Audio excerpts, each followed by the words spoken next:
So, no, you do not need a 4 year degree to preach the Bible, to preach the gospel. You don't need a 4 year secular degree from a college, and you sure don't need a 4 year degree from some cemetery or seminary, some may call it. That is the problem with our country right now.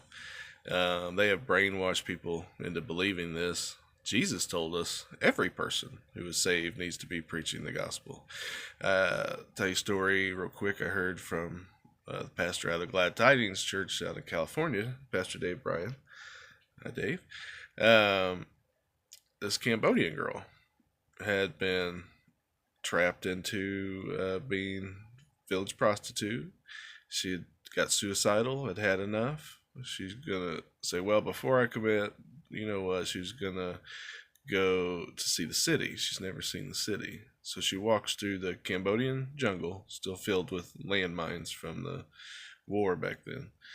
And so it's a miracle she makes it out alive. But remember, like, she's ready to self harm anyway. So one of the first buildings she sees is a Catholic church.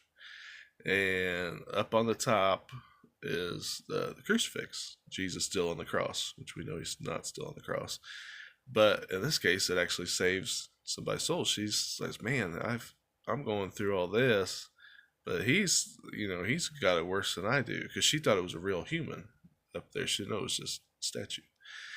So she asked another woman beside her, "Why do they have that? Why are they torturing that man?"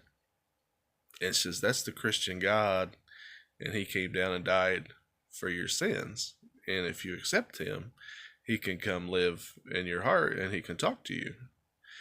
And she says, "Matter of fact, I want to give you this Bible." And she accepted Jesus, and she didn't know his name. She said, "Oh God, who died on the cross." And she wanted to give her a Bible. And she said, "Well, that's okay. I can't read." And she said, "Well, I can't either. That's why I was going to give it to you." And so anyway, long story short, the next day, she has been threatened by the village mercenary that if she ever preaches that he will shoot her or anybody who listens to her. Well, his two little boys end up playing with a tree frog and a poisonous one and die. And like you turn like jet black when this happens because the poison sets in so fast. Well, Jesus tells her, "Tell the woman I can raise her babies back from the dead if she wants." Now, this is a village that knows demon spirits, but they've never seen this kind of power. So she does. She prays. She raises the babies. The man ends up getting saved.